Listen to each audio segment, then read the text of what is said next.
Good morning to you, Professor Konstan. Good morning. It's good evening here to our guests. I know. Yeah. I would like to welcome you all here in our new lecture. And I would like to welcome Professor David Konstan, who is thankfully accepted our invitation to give a lecture today. We are very grateful to him. Professor Konstan is a classic professor at the Department of Classics, New York University, and emeritus professor at Classics Department in Brown University. He has many books. His latest is in 2014, entitled Beauty, the Fortune of an Ancient Greek Idea. Professor Konstan won several awards and was elected as an honorary fellow of the Australian Academy of the Humanities in 2012. Today, Professor Konstan will explain how the divine kingship in Alexandria may have influenced the self-conception of Roman emperors. Welcome again, Professor Konstan. Thank you so much, Dr. Magda. Thank you for all for the invitation to speak. For me, it is a return to Egypt because I lived in Cairo for 2 years. I have studied Arabic, although I don't speak it well. I love the country and hope to come back soon. I would only say that one thing I'm very proud of is that a book I wrote on friendship in the ancient world is now appears in Arabic. And one can read it, and it is a lovely translation published by the Cultural Foundation of Abu Dhabi. The talk that I'm giving today, and I hope everyone can hear me clearly, the talk is on when citizens become gods, from Alexandria to Rome. In 1925, the American writer F. Scott Fitzgerald began a short story called Rich Boy with these words: "Let me tell you about the very rich. They are different from you and me. They possess and enjoy early, and it does something to them.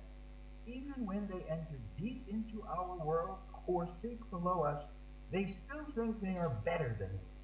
They are different."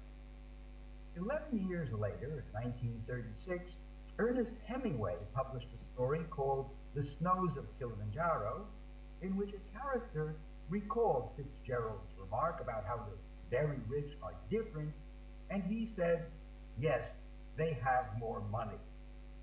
But this really misses the point of Fitzgerald's observation, and Fitzgerald was quite irritated when he read Hemingway's story. For the rich often do come to think of themselves as superior, even if they profess ideals of equality. And this is even more true for those who are born into moneyed families. But if this is the case for the very wealthy, imagine the attitude of kings and emperors who enjoy near absolute power in addition to limitless economic resources. And if we add to this the idea that kings are actually divine, gods in their own right, it is easy to see that a chasm will divide the self-conception of such rulers from that of ordinary people.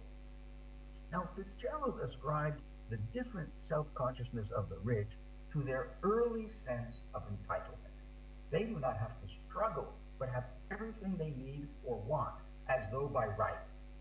So too for those who are born to the purple, to be sure, yet many had fought to rise to the summit of power, and presumably these people had to acquire, in the course of rulership, their sense of a special place in the world.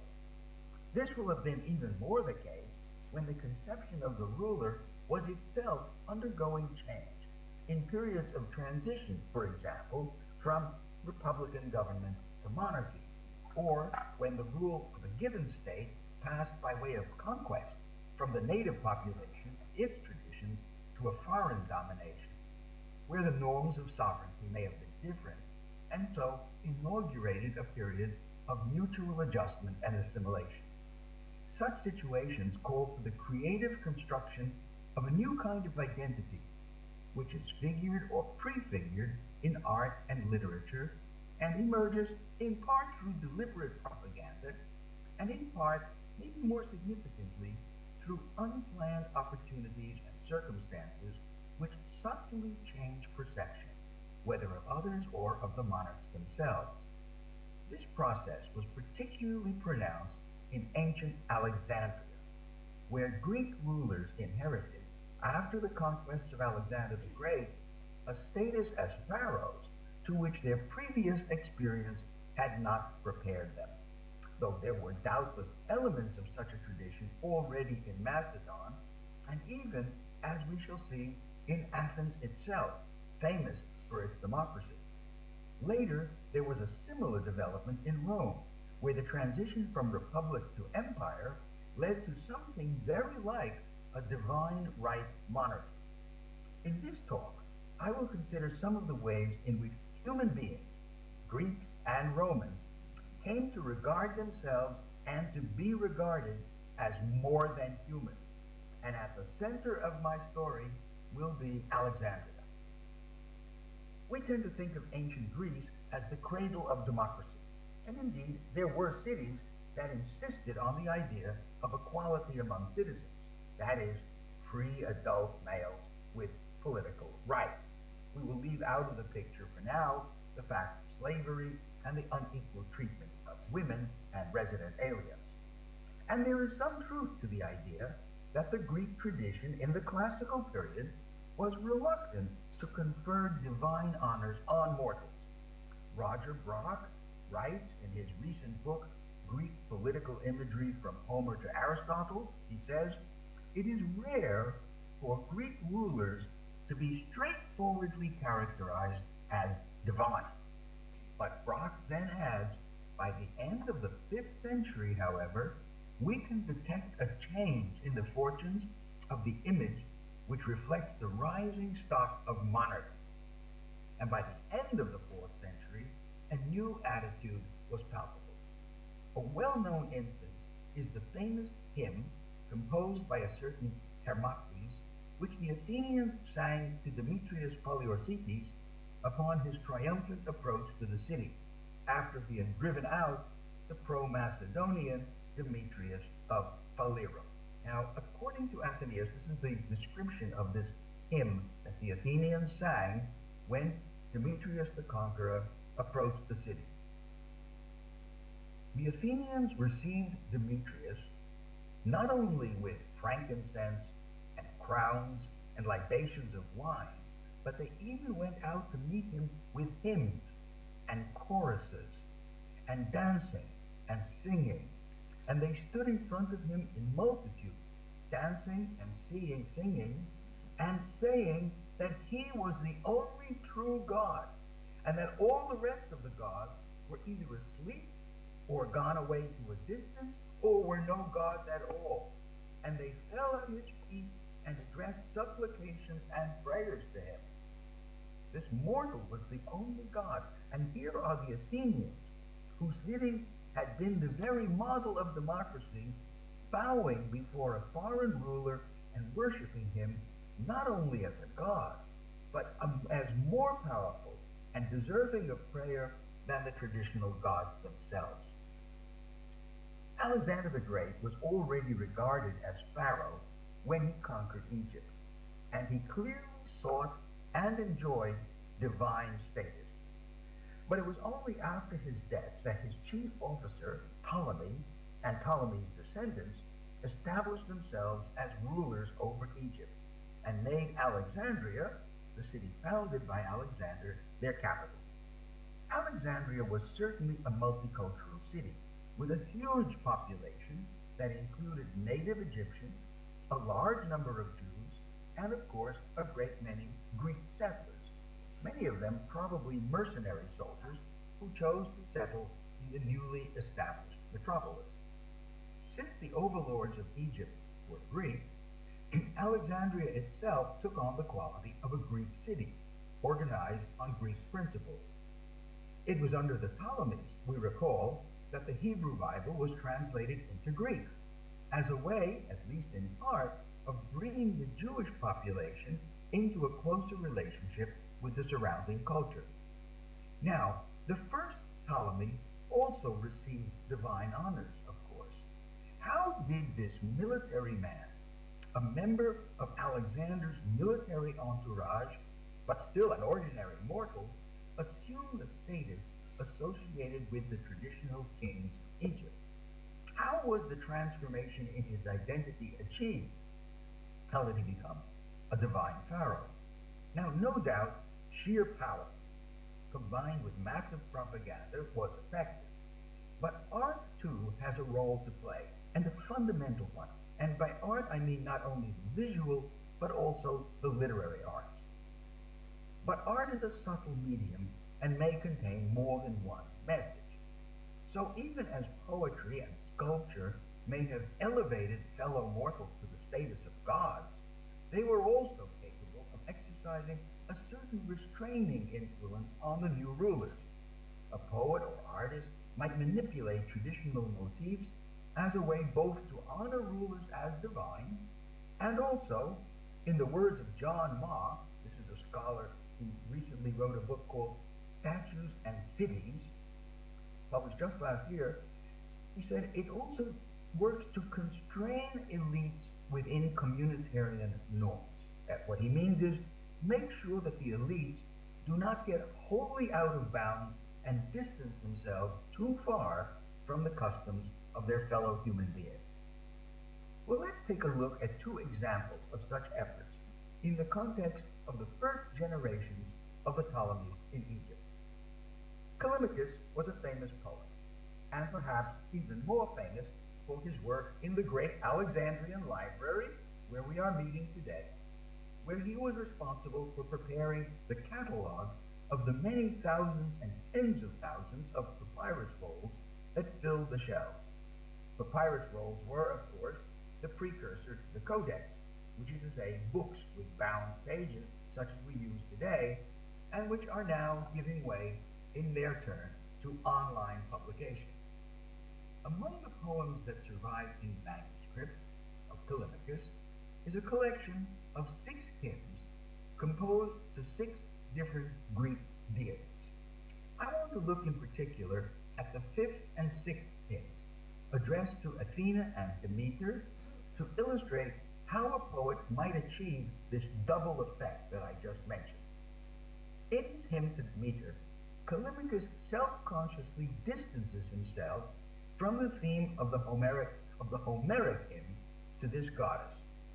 Homer had related how Zeus had betrothed Persephone, his daughter and Demeter's daughter, to his brother Hades, that is the god of the underworld, without consulting the mother, that is Demeter, who regarded this arrangement as an abduction. So Zeus betroths his daughter to the god of the underworld, that's Zeus' brother, but he doesn't consult the mother, and she was upset at this. So angered by this insult and the loss of her daughter, Demeter abandoned Olympus and dwelled on earth disguised as an old woman. She took a job as a nurse to the infant son of a prominent family in Eleusis. But when the mother interrupted Demeter as she was roasting the baby in the fire with the intention of making him immortal, Demeter was enraged and afflicted the world with a famine. She was the goddess of grain, simultaneously depriving the gods of sacrifices. Zeus is finally induced to negotiate a compromise, whereby Persephone will spend 4 months each year in Hades, in the underworld, and the other 8 months with her mama on Mount Olympus.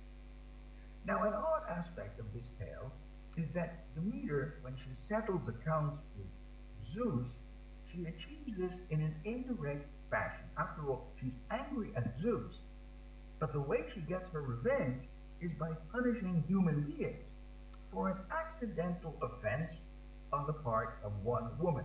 One woman came in while she was roasting the baby in the fire. She got angry, and she afflicted the entire world with a famine. Now, there are reasons for this, but we don't have to think about them here.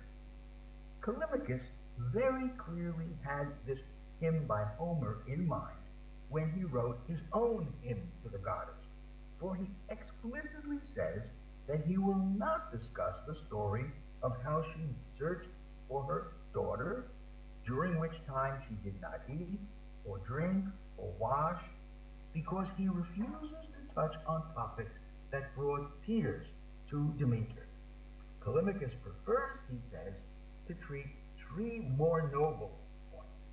One, how Demeter bestowed laws on cities, and two, how she taught the art of agriculture, and finally, how she punished Erysichthon as a warning against transgression. And this is what two-thirds of the poem is about. Now, Erysichthon was the son of a Thessalian king, and he conceived a plan to cut down an ancient grove of trees that were sacred to Demeter. And to do this, he collects a band of 20 brawny, tough henchmen to assist him. Demeter hears a cry of pain, and she takes on the form of her priestess in order to dissuade this evil and shameless fellow from carrying out his design, cutting down the sacred trees. When he pays no attention, Demeter then assumes her own proper form, just as she did in the Homeric poem, but here she punishes only Erysichthon. Doesn't even punish his helpers because they were forced to submit to their lord's wishes.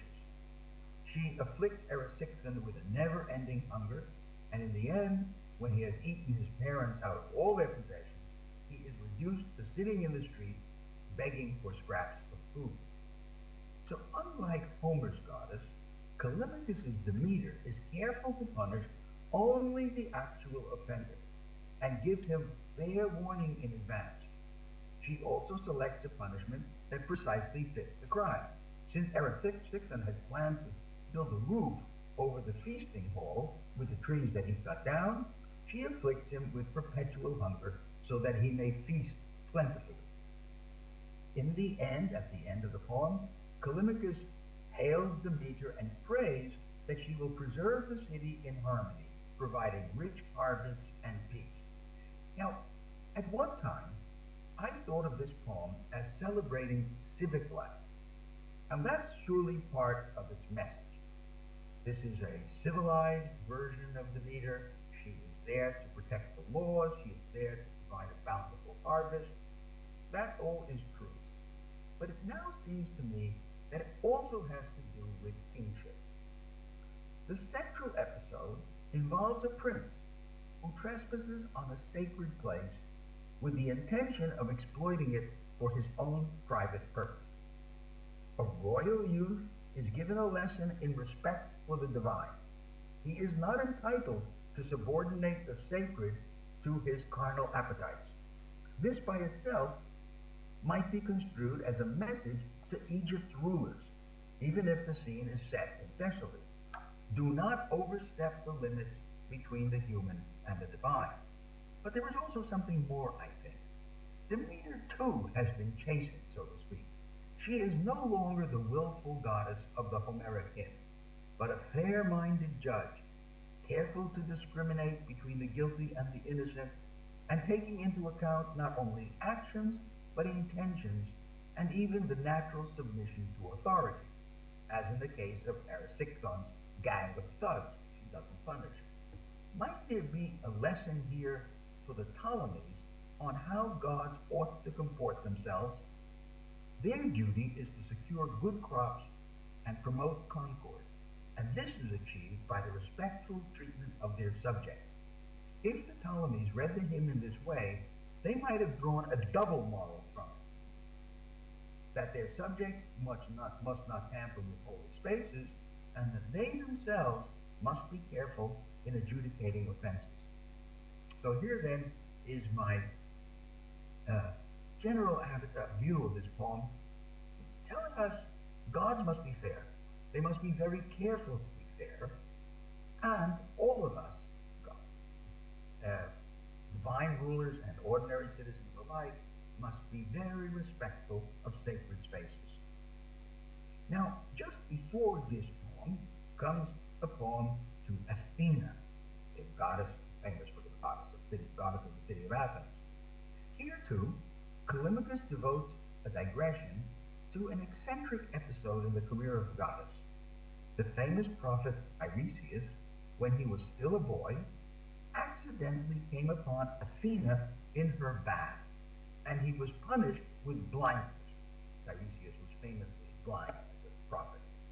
This situation is similar to that of Actaeon, a figure who accidentally came upon Artemis, the goddess, when she was bathing, and in vengeance, she turned him into a stag so that he was devoured by his own hunting bulls. Now, in both cases, the act of viewing is unintentional. It's an accident. Unlike Erysichthon, the one we mentioned before, who deliberately cut down the trees. But, as it turns out, neither was Athena's response deliberate. It is simply a law, she explains, that when mortals see a divinity without the permission, they must be punished. And the divinity here, the word for God, is masculine. I make this point because it's not a question of Athena being angry at being seen naked, which was the case in the Artemis story. No, Athena isn't angry at all. The effect is simply an automatic consequence of accidentally spying upon a god or a goddess. Athena is not prudish about nudity. The injury that results is just a consequence of the way gods are, not any judgment on their part. And when Tiresias' mother, who is one of the nymphs in Athena's retinue, protests at the injustice, after all, her son was blinded and he didn't commit an offense, Athena expresses her regret at having harmed Tiresias, and she compensates for it by giving him the gift of prophecy. So once again, Athena is represented as an exceptionally just deity, anything but arbitrary in the dispensation of punishment. It is unfortunate that Tiresias has trespassed where he ought not to have. There are places that are not open to violation, and it's a bad thing when a mortal enters them. If you accidentally enter a sacred space, certain sacred spaces, you may in fact suffer, even though you didn't do it intentionally. But the gods are not above human notions of justice and responsibility, and their rule is not capricious. The gods, too, in other words, are law-abiding, and this, I think, is the point that Callimachus was illustrating or imparting to the rulers of Egypt. He writes poems in which he worships gods, but he explains very carefully that gods must be just and must obey human norms of justice, not treat their subjects in an arbitrary and cruel way. Now, one of Callimachus's most explicitly political poems is called The Lock, or the Hair, of Berenice. And the Berenice in question was the wife of the third Ptolemy.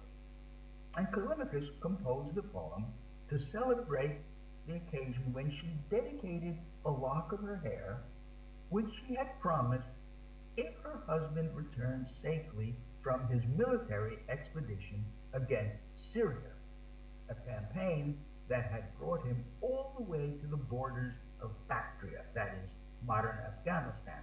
So Ptolemy III was fighting in Syria, further east, and his wife, Berenice, promised that she would cut off a lock of her hair if he came back safely. She fulfilled her vow in the summer or autumn of 245 BC, and when this vow, this offering, the lock of hair, mysteriously disappeared a short time afterwards, the court astronomer Conan said that he had discovered a new constellation in the heavens, which he identified with the tresses of the queen. In other words, the hair disappeared. Conan, the court astronomer, said he found it in the heavens in the form of a new constellation. The poem itself survives only in fragmentary condition on papyrus. But remarkably enough, the Roman poet Catullus produced a Latin translation of this poem, and we have that. Now, Catullus introduces his translation with a short poem which he addressed to the great Roman orator Hortensius Portulus, explaining why he can't produce a new work for him, as Hortensius had requested, because he is still too upset at the recent death of his brother to create something fresh. So Catullus' brother had died. Catullus was asked for a poem, and he says, I'm not in a position to write you a new one, but what I will do is give you my translation of this poem by Callimachus. Probably the date of the poem was sometime before the year 57 BC. We're now about 200 years after Callimachus' original poem. Scholars have emphasized Catullus' debt to Callimachus. All the Roman poets were indebted to Callimachus for his learned and elegant style, but very few have wondered why Catullus chose to translate this poem by Callimachus. Here's a very political poem about the heir of Ptolemy and campaign. Why did Catullus translate this poem? Was there a special reason? There's one exception here. It's in a recent article by a man named scholar named Ian Duquesne, who just 2 years ago connected the poem with Pompey's efforts to restore the Egyptian king, the 12th Ptolemy, to the throne after he had been expelled by a rebellion in his own country in 58 BC, just around the time Catullus is writing the poem. Ptolemy, this was a young Ptolemy, the last of major Ptolemies, before Cleopatra, traveled to Rome to secure Pompey's patronage. But the aristocratic party in the Senate, which included Hortensius, did not wish Pompey to have a major role in the action. They came around, however, to the idea of restoring Ptolemy when Ptolemy secured a loan from them at high interest, and they realized that in order to pay it off, Ptolemy would need the resources of his kingdom. Duquesne suggests that Catullus' translation of the poem praising the ancestors of this Ptolemy may have been designed to endorse the legitimacy of this exiled king and to show Hortensius and the rest that they appreciated the achievements of the Ptolemaic Dynasty. Now, let me just explain what's happening here. There is a Ptolemy who has been expelled from Egypt, from Alexandria. He goes to Rome, and he asks the great general Pompey to help him get his position back. There's some quarreling about whether they should or shouldn't, but finally he is restored because he has borrowed money from rich senators, and they want to be sure that he can pay them back. And he will only be able to pay them back if he's king, because if he's not king and stays in exile, then I'm afraid he won't have enough money to pay them back. This is Roman thinking. They were a very practical, not to say extremely greedy set of rulers. Well now, there may be another wrinkle to the story. Late in the year 62, so 3 years before the poem maybe, late in the year, the 62, Pompey returned from the east, where he had finally eliminated the threat of Mithridates and restored Roman control over the kingdom of Cyrene. Now, thinking the analogy with the campaign of the Ptolemy III in the same region. So, Ptolemy had gone to Syria for a battle. Pompey had gone to Syria to fight a battle. Within 2 years, moreover, Pompey would marry Julius Caesar's daughter, named Julia. This took place in the year 59, and thus secured an alliance between Rome's most powerful leaders, Julius Caesar and Pompey. And this might well remind people of the wedding of Berenice and Ptolemy, because when Berenice, thanks to her marriage, ascended to the throne of Egypt on the 27th of January 246 BC, we know the date, Berenice, who had been queen of Cyrene, had effected the union of the two domains whose relations had often been marked by rivalry and animosity. Now, of course, Julius hadn't married Pompey when he was abroad, nor did she necessarily make vows for his safe return. But think of it this way. Here's a Greek poem that celebrated a dynastic marriage between Berenice and Pompey and Ptolemy, and the safe completion of military operations against a grave threat arising in Syria. Mightn't this have had political resonance in the Rome of 58 BC, when the machinations to restore another Ptolemy were in full swing? What is more, I think there's a clue lurking within the poem that suggests an allusion to Julia. Julia is the daughter of Julius Caesar. Because Catullus, when he speaks of this lock of hair, he uses a word that usually refers not to just a lock, but to the complete head of hair, the very thing that you may notice I'm missing. Okay, so the complete head of hair. And what is that word? What is the word of the lock that was sacrificed? In Latin, it's Caesarius. Sounds just like Caesar Caesar. And this is a pun that continued to be used by Roman poets afterwards. So, if I'm right to see in Catullus's translation the hint of an association between Pompey and Julius Caesar in Rome, and the monarchy of Pompey III and Berenice, who were worshipped as gods and had a joint cult, then we may have here an early instance of Egypt's contribution to the elevation of Roman leaders to a semi-divine status. So let me again indicate you have a poem to an Alexandrian king and his wife. They have married. There was a campaign in Syria for which she dedicated a lock, and Ptolemy came home successfully. Catullus translates this poem, and as I think, has in mind the marriage of Pompey and Julius Caesar's daughter. And he's thinking this marriage has the same status, the same elevation, the same godlike qualities that were attributed to the Egyptian king and queen 200 years earlier. All of this seems to me a way of importing Alexandrian, we can call it ideology, over to Rome in the period before there were actual emperors. Still, this was the alliance between Pompey and Caesar, but it was such powerful figures that they might have been considered already semi-divine. So we have seen how the Athenians, citizens of the foremost democracy in the classical world, brought themselves to pay homage to a mortal conqueror as though he were a god.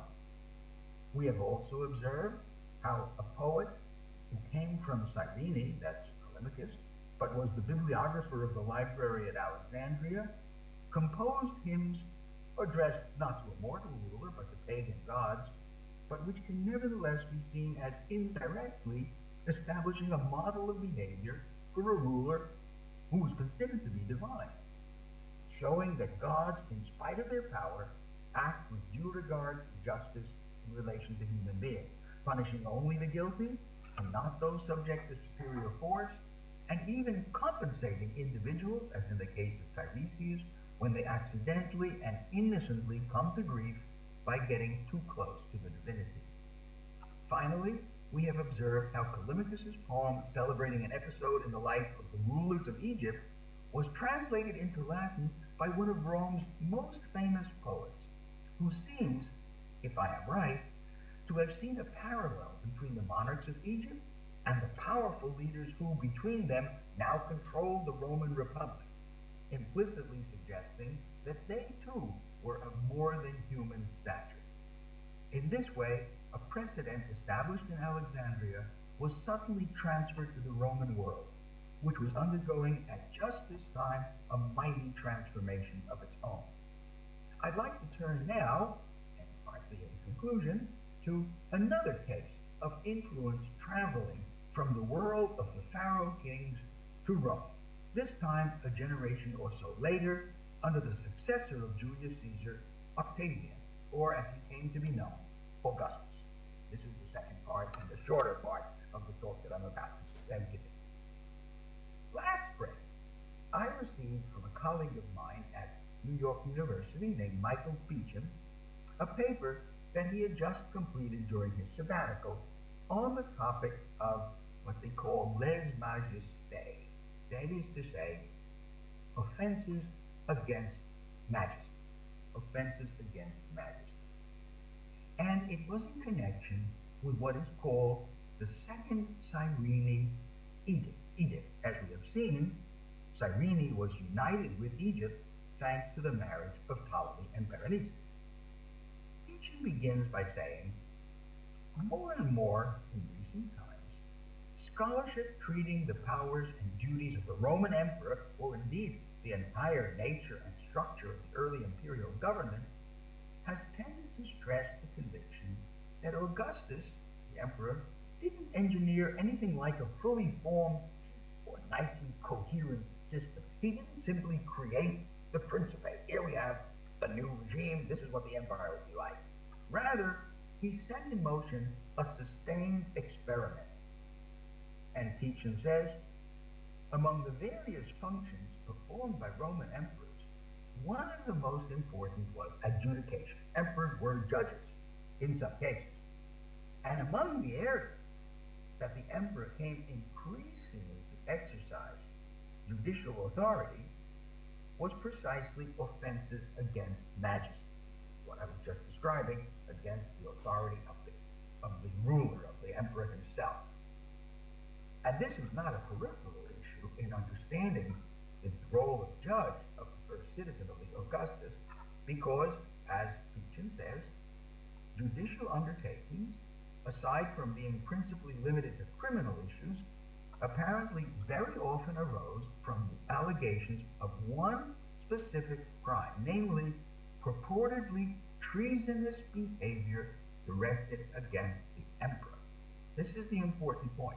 We are gradually seeing an evolution of Roman attitudes under the emperor, in which any criticism of the emperor's authority was beginning to be regarded as a crime, and the emperor was the one who would judge these crimes. That Beecham is arguing that this is new, but it didn't happen all at once. So how did it occur?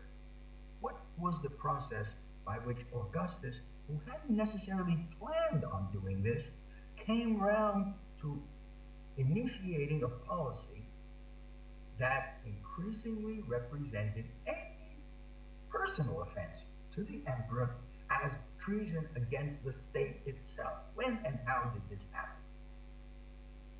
Beecham collected every possible reference to this kind of offense in early Rome, and he noticed that a change took place in the years 7 or 6 BC. He writes, before, there were statutes, laws, to regulate this area of criminal law. Republican treason in the Republican era seems to have encompassed the following kinds of things. So here, before this period, here's what treason was: joining the enemy, rousing the enemy against the state, delivering a Roman citizen to the enemy, cowardice in command, the person is a commander, misappropriation of war booty, materials you collect in war, neglect of religious duties by a magistrate, putting Roman citizens to death without trial, and a criminal attack against the magistrate. This is a pretty big list of offenses, but yet it omits one category that was to become hugely important later, and that is defamation. You notice handing someone over to the enemy, fighting with the enemy against your state. This is treason. But what is not treason is insulting the ruler, defamation. And it appears that apart from one possibly dubious example, there is no record of such an accusation in the Republic. Before the Empire, in the Republic of Rome, no one ever raised as a matter of treason simple defamation. And this continues, this pattern even under Augustus until the time we're looking at. Then, in the year 2 BC, 2 years in the Western calendar, the Gregorian calendar before the birth of Christ, there is a change. Augustus's daughter, Julia, and those who had committed adultery with her are prosecuted with the label of violating sovereignty. That's what Tacitus tells us. Julia was tried by her father, Augustus, the emperor, who assumed authority to judge this offense. Now, in another case, 4 years later, 6 years later, in 6 AD, there was some anonymous pamphlet. Somebody wrote an anonymous a pamphlet against the emperor, and it seems relatively clear that this is the moment when abusive language began to be shifted by Augustus in the direction of being conceived as potentially treasonous behavior. And there were a whole lot of cases that followed this one. So let's be clear. Such trials depend on the idea that a verbal attack, not a physical attack, a verbal attack on Augustus, the emperor, is equivalent to treason against the state. And this sensibility will have evolved over time because earlier in Augustus's reign, it wasn't so. As Peachin puts it, and I quote him again, first and foremost, there is the question as to why any offense perpetrated against Augustus could or would be interpreted as treason, and then the question of where jurisdiction for such an offense might lie, who would judge it. Well, for all the ambiguities that there exist in individual cases, Peachin detects a crucial moment around 7 or 6 BC. He calls it a significant, in fact, what looks to have been an absolute transformation. We found the year now, the precise year. Something seems to have happened in the year 6 BC that changed everything and made defamation now a crime of treason. And what that affair was has to do with the so-called Second Cyrene Edict, the second edict involving Cyrene, first published in 1927, and which dates to just that time. Now, the story behind this decree is complicated, and I'll just summarize the events as best we know it. There were 3 Romans in the province of Cyrene, of course modern Libya roughly, who were engaged in some altercation, a quarrel, with local Greeks. 3 Romans quarreling with Greeks, and they trumped up, that is the Romans, trumped up a charge against the Greeks that involved some kind of danger to the emperor. The Romans were accusing the Greeks, who inhabited, of course, at that time, Egypt and ruling Egypt and Cyrene. The Romans accused the Greeks of something that endangered the emperor. They were sent to Rome so the complaints could be heard. But Augustus saw through the Romans' pretensions and dismissed them. In other words, the Romans had fabricated a charge against the Greeks. Even though they were Roman, Augustus the emperor realized that they were dishonest, and he dismissed them and sent the Romans away. In the meantime, however, ambassadors from the Greek community in Cyrene, who came to Rome either at the same time or maybe a little later, said that one of the Romans, this is the countercharge, the Greeks are they're getting their way back. One of the Romans had removed statues which had been erected by the community from public spaces in Cyrene. And on one of these statues, the city had inscribed the name of Augustus. So the Romans said, these Greeks have endangered the emperor, and the emperor doesn't believe it. The Greeks come, and what do they say? They say that one of those Romans moved a statue that had the name of the emperor on it. Notice the charge. That's all they say they did. Now, scholars have tried to find out more about it, but this much at least is clear. So the charge against the Greeks against the Romans here involves a statue. Now, no doubt it was illegal to move statues from public spaces without authorization, but why should this have engaged the attention of the emperor? It is difficult, Pichens concludes, not to suppose that Augustus chose to investigate it because there was an insinuation, or maybe even a specifically voiced charge, of an infraction against Augustus' majesty.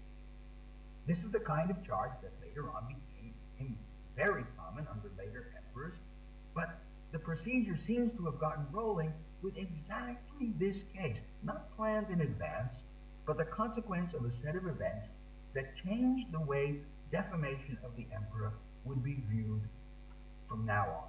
Here we have the case. Pichens says, why did Augustus listen to this charge about moving the statue? Why did he take it so seriously? Why did he take it more seriously than the Romans' charge, never mind a statue, that there was an actual danger to the emperor's life? No, he focused on the moving of the statue. Why did he do that? Now, in Pichens' very learned and very careful analysis of this edict, the second Cyrene edict, there is one aspect that he did not discuss. And this is that the first charge concerning mistreatment of a statue of the emperor was, as far as we can see, leveled by a Greek. The first person ever to say you shouldn't move a statue of the emperor was a Greek. And what's more, not just any Greek, but Greeks living in Cyrene, a Greek city near the Mediterranean coast in Cyrenaica, which had been under Egyptian rule for over 200 years. Frequently, it was a brother of the ruling Ptolemy in Egypt who was also the king in Cyrenaica. Cyrenaica, this particular area, was ceded to Rome in 96 BC, and in the year 74, it became a province of the Roman state. 44 years before this happened to Egypt itself. Egypt became, in the year 31, a province of 30 of the Roman Empire. Now, Greeks living in Cyrenaica would have been accustomed to regarding their king as a pharaoh, since the Ptolemies had, as we have seen, assumed the divine prerogatives of their Egyptian predecessors. So the ruling king and queen in Egypt and in Cyrenaica were regarded as deities and received cult.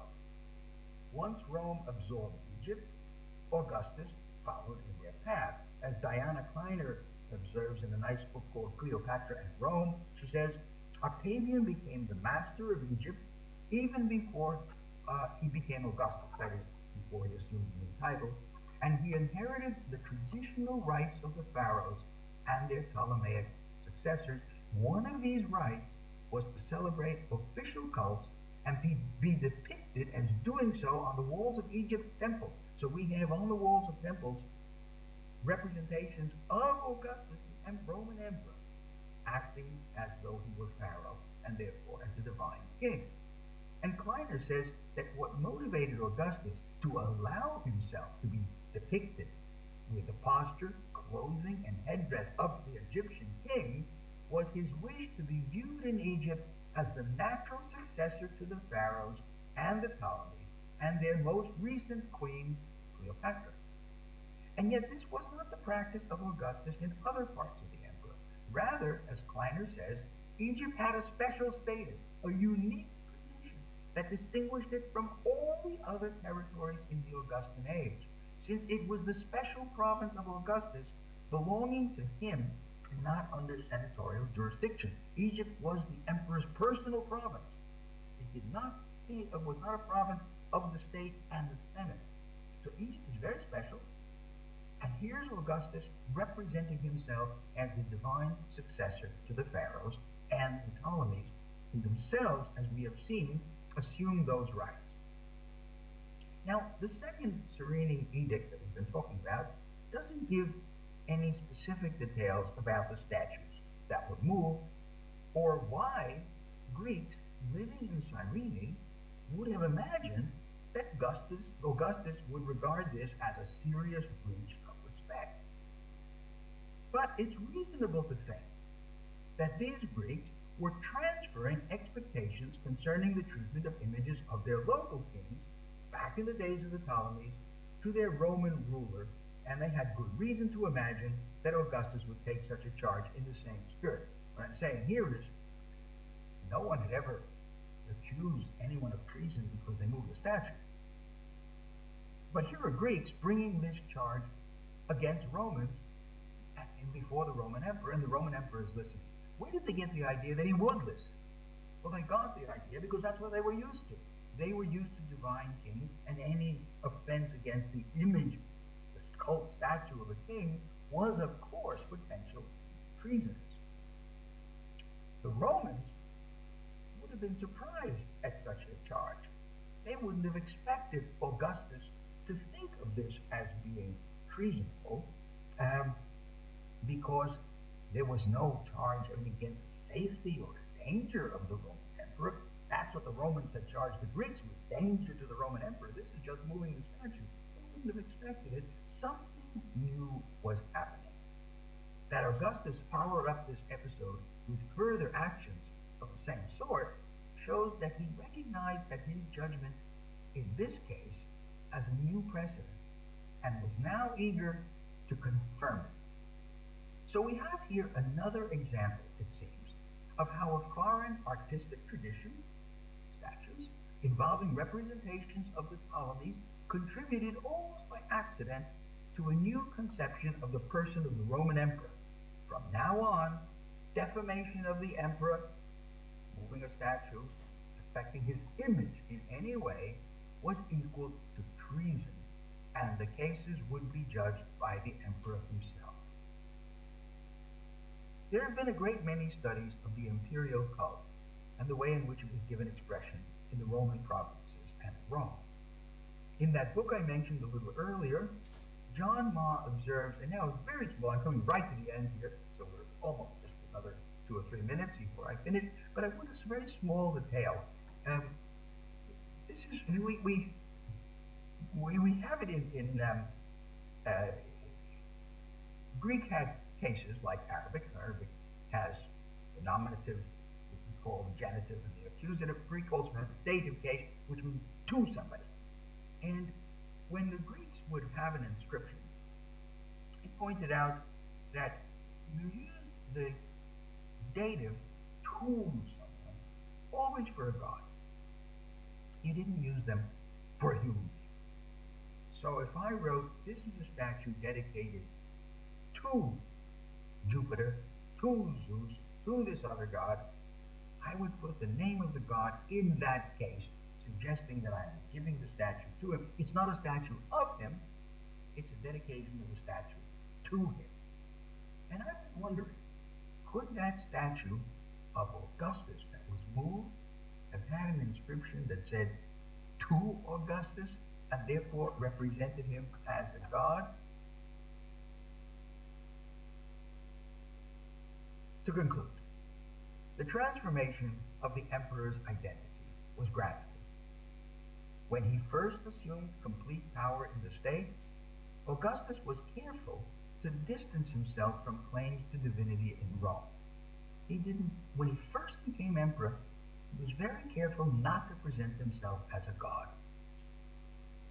Gilles Sauron, he's a French scholar, in a very detailed investigation of the way ideologies operated through art in Rome, has said that Augustus' apparent modesty in this respect, not to call himself a god, was a departure from the precedent of his adopted father, Julius Caesar. Because we learn from an ancient writer, a commentator on Virgil, that there was a statue of Julius Caesar on the Capitoline Hill, with a golden star crowning his head, and it had an inscription on the base that read, "To Caesar the demigod." And interestingly, that's in the dative. To Caesar the demigod. In other words, it wasn't just a statue of him, it was a statue dedicated to him as a demigod. Now, Augustus, by contrast, refused to have a statue of himself place inside the Pantheon. That's the temple that still exists in Rome today, that round Pantheon, the temple of all the gods, as his general Agrippa had intended when he first dedicated it in 25 BC. In fact, he didn't even want to call it the Pantheon, he wanted to call it the Augusteum, in honor of Augustus, a temple to Augustus as God. And yet, he didn't want his statue in the temple. And this, according to this scholar Soham, was, I quote him, a rupture with the inheritance of his father Caesar. He was content, Augustus was, in this period, to represent himself just as God's representative on earth, and not as a god himself. 2 decades later, the time of the Cyrenian inscription, another statue located in Cyrene and reflecting practices of worship long established in Alexandria may have pushed Augustus's sense of his divinity in a new direction.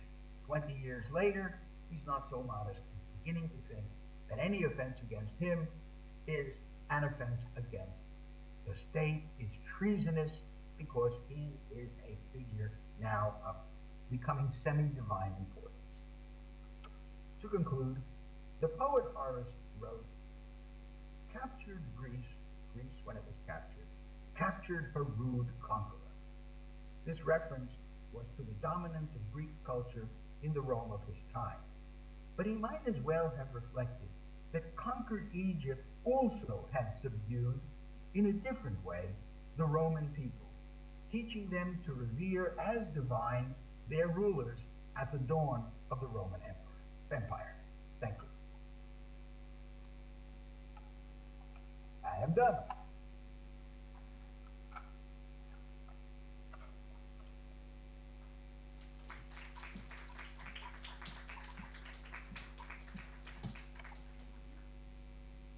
Thank you, Professor Konstan, for this rich, very rich presentation.